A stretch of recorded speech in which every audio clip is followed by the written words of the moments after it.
तो अब स्टार्ट करते हैं क्वेश्चन नंबर 111 से। तो इसमें क्या बोला है कि एक मेल है, वुमेन है, came to a doctor with complaints of thyroid enlargement that could be observe throughout the last 2 years and has discomfort during swallowing. जब वो उसकी थायराइड इनलार्ज होती जा रही है और 2 साल से उसकी कंटिन्यू इनलार्ज हो रही है और डिस्कम्फर्ट हो रहा है उसको निगलने में, खाना खाने में, स्वेलो करने में, ठीक है। सी हैज़ साइंस ऑफ हाइपोथायरॉयडिज्म, उसके किस चीज़ का साइन है? हाइपोथायरॉयडिज्म का, ठीक है। मतलब उसके थायराइड ग्लैंड की, थायराइड T3 T4 इन सब की कमी हो रही है। The thyroid gland on palpation dense है, नॉन फ्यूज्ड है सराउंडिंग से एंड मोबाइल है ड्यूरिंग स्वेलोइंग में।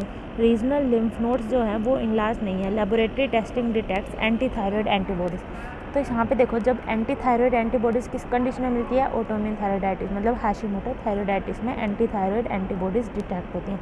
इस पूरे क्वेश्चन में अगर आप सिर्फ ये लाइन भी पढ़ोगे तो भी आप हमेशा यही आंसर होगा इसका, ठीक है। तो याद रखना, एंटी थायराइड एंटीबॉडीज़ दिखे तो Hashimoto thyroiditis.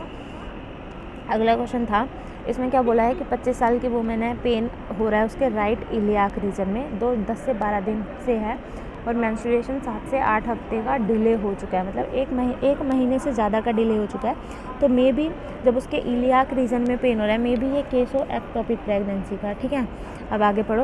Palpation detects pain in right iliac region, gynaecology ने ये दिखाया है पेन हो रहा है राइट वेजाइनल फोर्निक्स पे, ठीक है। But no enlargement of uterus और ओवरीज और यूट्रस बिल्कुल नॉर्मल है, लेकिन फेलोपियन ट्यूब में जो है वहाँ दिक्कत हो सकती है। तो वहाँ पे क्या होगा? एक्टोपिक प्रेगनेंसी हो सकती है। आप इसको कंफर्म कैसे करेंगे? हम इसको कंफर्म करेंगे अल्ट्रासाउंड करके, ठीक है। अब अगला क्वेश्चन देखो। 64-year-old पेशेंट है, ट्यूमर हो रहा है सिग्मोइड कोलोन में and a chronic thrombophlebitis of the deep veins of the right leg is scheduled for a surgery. Thrombophlebitis के लिए उसको सर्जरी के लिए शेड्यूल किया गया है। तो कौन सी मेडिसिन प्रिवेंट करेगी डीप वेन के थ्रोम्बोसिस को? भाई थ्रोम्बोसिस है तो low molecular weight heparin prevent करेगी, एंटीकोएगुलेंट्स ड्रग्स प्रिवेंट करेंगी। तो इसका आंसर क्या हो जाएगा? लो मोलिकुलर वेट हिपैरिन, ठीक है। अगला क्वेश्चन देखो, उसके मल्टीपल स्पॉट्स आ रहे हैं विजन में, ठीक है। उसके बाद विजन जो है राइट आई में डार्क हो जा रहा है और एक्सेंट्रिक विजिकल एक्टिविटीज़ जो दिखाई दे रही हैं। प्यूपल इज़ मॉडरेटली डायलेटेड है, रिस्पॉन्स टू लाइट रिड्यूस हो चुका है। मल्टीपल हेमरेजेस हैं, जो हेमरेजेस हैं वो उनका साइज़ और शेप सब अलग है। स्क्वेस्ड टोमेटो साइन है और ये रिपीट क्वेश्चन है 2005 का, ठीक है। 2005 या 2006 का है शायद ये रिपीट क्वेश्चन, ठीक है। तो जब स्क्वेस्ड टोमेटो साइन दिख रहा है, ऑप्टिक डिस्क एडिमेटस है, हाइपरेमिक है, पेशेंट हिस्ट्री है एसेंशियल हाइपरटेंशन का, तो क्या डायग्नोज हो रहा है? तो इसमें डायग्नोज हो रहा है रेटिनल वेन का थ्रोम्बोसिस, तो thrombosis of central retinal vein, ठीक है। अगला क्वेश्चन क्या है? जो पेशेंट है साइकेट्रिक हॉस्पिटल में गया है, ट्रीट हो रहा है वहाँ पे उसका, वो बिहेवियर डिसऑर्डर की वजह से, ठीक है। कभी वो खाना नहीं खाता है, कभी वो ज़्यादा एक्साइटेड हो जाता है, मूवमेंट करने लग जाता है। ड्यूरिंग द एग्जामिनेशन पेशेंट जो है स्लगिश है, बेड में ही लेटा रहता है, कोई कॉन्टैक्ट नहीं है उसका, किसी से कॉन्टैक्ट नहीं करता है वो, डज़ नॉट आंसर और कोई आंसर भी नहीं देता, उसकी पोजीशन भी मोनोटोनस है, हाइपोमिमिक है, ठीक है। वैक्सी फ्लेक्सिबिलिटी है, पिल्लो साइंस ऑब्जर्व्ड हो रहे हैं। तो ये क्या किससे है? ये कैटाटोनिक की कंडीशन है, क्योंकि वो अपनी कंडीशन, उसकी कंडीशन ही चेंज नहीं होती, वो जैसे पड़ा हुआ है ऐसे ही हफ्तों तक पड़ा रहेगा, ठीक है। तो ये हो जाएगा कैटाटोनिक साइजोफ्रेनिया। अगला क्वेश्चन देखो 116, इसमें क्या बोला है? 36-year-old मैन है, came to a doctor with complain of burning retrosternal pain, जो 1 से 1.5 घंटे बाद खाना खाने के बाद होता है। तो इसका मतलब क्या है? उसके GERD हो सकता है।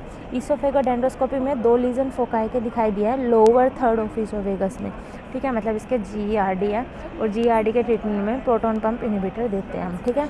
अगला क्वेश्चन क्या है? कार्बोक्सी हीमोग्लोबिन लेवल कितना ज़्यादा बढ़ा हुआ है? तो कार्बोक्सी हीमोग्लोबिन, जब नॉर्मली कार्बन मोनोऑक्साइड में से कार्बन जो है ऑक्सीजन के साथ कंबाइन नहीं होती, लेकिन जब ये कंबाइन हो रही है, क्यों? क्योंकि भाई उसके कार्बन मोनोऑक्साइड ज़्यादा क्वांटिटी में है। तो इसका आंसर क्या जाएगा? कार्बन मोनोऑक्साइड पॉइजनिंग, ठीक है। अगला क्वेश्चन, ठीक है। अब 48-year-old वुमेन है, कंप्लेन कर रही है लास्ट 8 से 9 महीने में कि उसके हैवी पीरियड्स हो रहे हैं, एबिलिटी टू वर्क भी इम्पेयर हो रखी है, 2 साल से हर हेल्थ जो उसकी सेहत है, हर सर्विक्स इज सिलेंड्रिकल क्लीन है, सर्वाइकल ओपनिंग क्लोज्ड है, body of the uterus enlarge है 9 से 10 हफ्ते की प्रेगनेंसी में, ठीक है। पैरामीटर फ्री है। तो इसका मतलब क्या है भाई? उसके हैवी पीरियड्स क्यों हो रहे हैं? क्यों आ रहे हैं? क्योंकि उसकी एंडोमेट्रियोसिस हो रखा होगा। तो इसका आंसर यही है, endometriosis that predominantly affect the body of the uterus. इसके बाकी कोई आंसर नहीं है, ठीक है। बाकी मैंने इसका ये माना था डिसफंक्शन जो मेरा गलत किया था, ठीक है।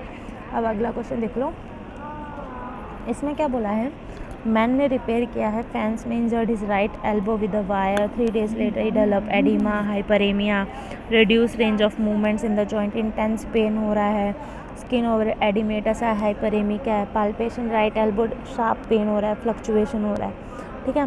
तो इसमें क्या है कि उसके राइट एल्बो में जो है वो इंजर्ड हो गई थी एक तार से, ठीक है।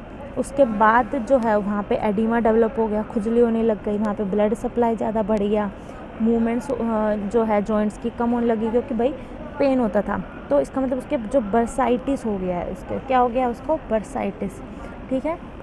अब अगला क्वेश्चन, ये लास्ट क्वेश्चन है, इसके बाद वाले क्वेश्चन जो है मैंने वो लगभग एक्सप्लेन कर चुकी हूँ क्योंकि वो हमारे पेपर में रिपीट हुए थे, ठीक है, 20 से 26 जून के पेपर में। तो आप वो वाली वीडियोस अच्छे से ध्यान से देख लेना, ठीक है। लंबोसैक्रल रेडिकुलाइटिस एंड राइट फुट पैरासिस उसके डायग्नोस किया गया है। तो हम क्या ट्रीटमेंट देंगे, रेडिकुलाइटिस इन्फ्लामेशन चल रही है तो NSAIDs दे दो, ठीक है।